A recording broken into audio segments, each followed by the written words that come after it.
Salam jumpa saudara-saudariku terkasih dimanapun berada. Semoga kita semua dalam keadaan baik dan sehat. Dan semoga Tuhan yang Maha Baik selalu dan senantiasa menyertai kita dan memberkati segala usaha dan pekerjaan kita. Sesi ini saya beri judul Per Mariam ad Jesum, atau sering juga disebut ad Jesum per Mariam. Saudara-saudariku terkasih, Per Mariam ad Jesum artinya menuju Yesus melalui Bunda Maria.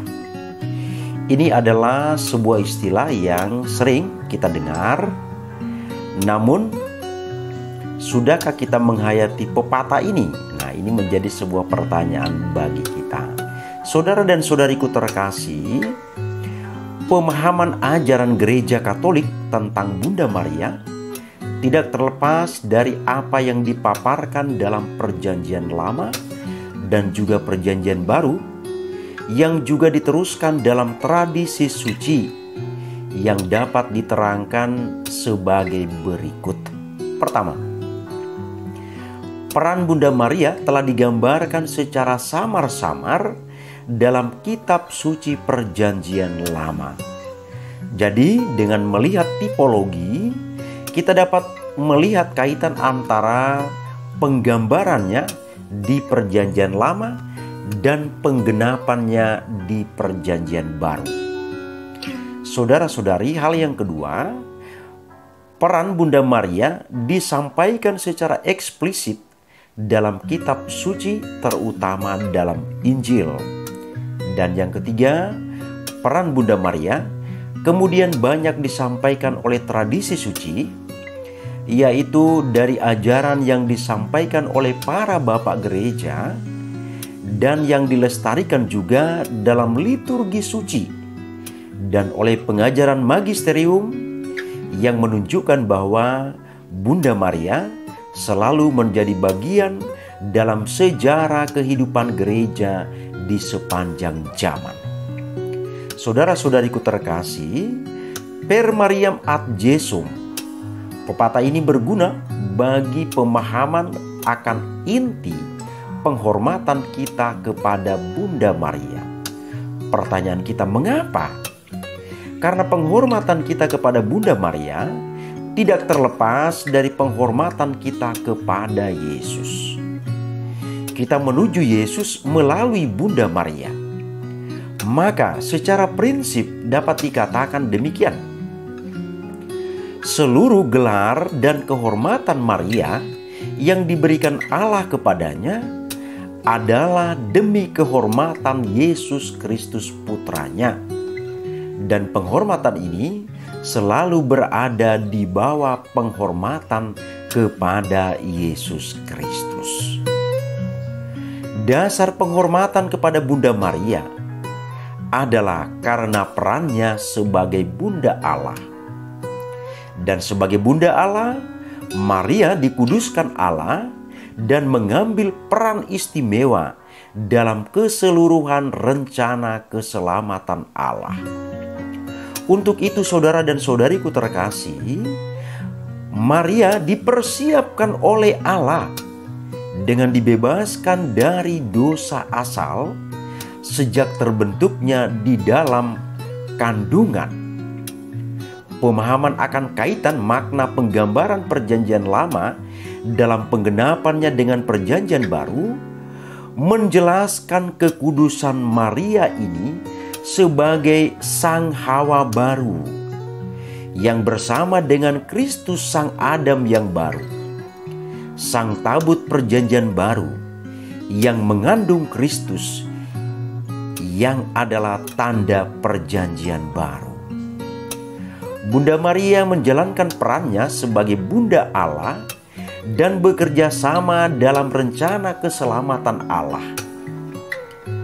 Kerjasama Maria ini terlihat dari ketaatannya dalam mendengarkan dan melaksanakan sabda Allah. Oleh karena itu, kerjasama Bunda Maria ini tidak hanya terbatas oleh kesediaannya untuk mengandung dan melahirkan Yesus, namun juga kesetiaannya dalam membesarkan dan mendampingi Yesus dalam menjalankan misi keselamatan Allah.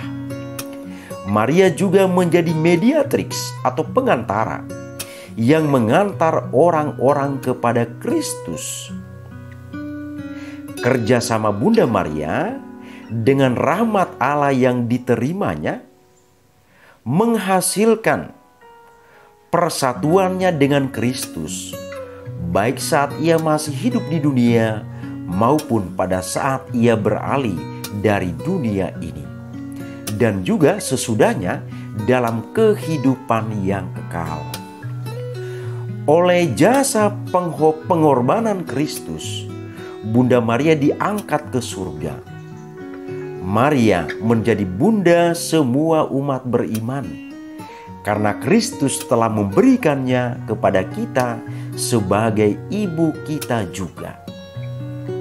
Setelah ia diangkat ke surga, Bunda Maria tetap menjadi pengantara kita kepada Kristus dengan doa-doanya. Dan Bunda Maria diangkat oleh Allah menjadi Ratu Surga. Saudara dan saudariku terkasih, inilah sebuah ajaran dalam gereja yang menunjukkan betapa pentingnya peran Bunda Maria dalam kehidupan menggereja itu sendiri. Orang-orang sering mempersoalkan bahwa orang Katolik berdoa kepada Bunda Maria. Sesungguhnya orang Katolik bukan berdoa kepada Bunda Maria, tetapi berdoa bersama dengan Bunda Maria. Bunda Maria dengan doa-doa kita mengantar doa-doa kita itu kepada Yesus Kristus Putranya. Maka Bunda Maria bukan menjadi tujuan doa kita. Tujuan doa kita hanyalah kepada Yesus Kristus, penebus kita.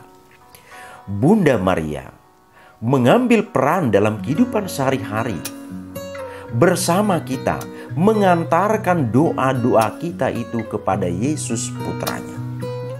Maka tidak heran saudara dan saudariku terkasih, dalam gereja Katolik disiapkan 2 bulan penting atau 2 kesempatan penting untuk menghormati peran Bunda Maria yang luar biasa dalam kehidupan menggereja. Yaitu kita kenal bulan Mei, yaitu bulan Maria, dan bulan Oktober yang kita kenal sebagai bulan Rosario. Inilah saudara dan saudariku terkasih, menyikapi pentingnya peran Bunda Maria dalam kehidupan menggereja, membantu umat beriman, mengantarkan doa-doa umat beriman untuk sampai kepada Yesus. Maka istilah atau kalimat yang sangat indah bagi kita adalah per Mariam ad Jesum, atau boleh juga dibuat ad Jesum per Mariam. Bersama dengan Bunda Maria, doa-doa kita diantar kepada Yesus Kristus Putranya.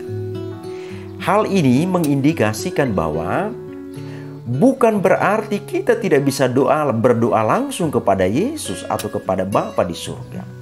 Tetapi seorang ibu yang luar biasa sudah dihadirkan oleh Allah Bapa bagi dunia.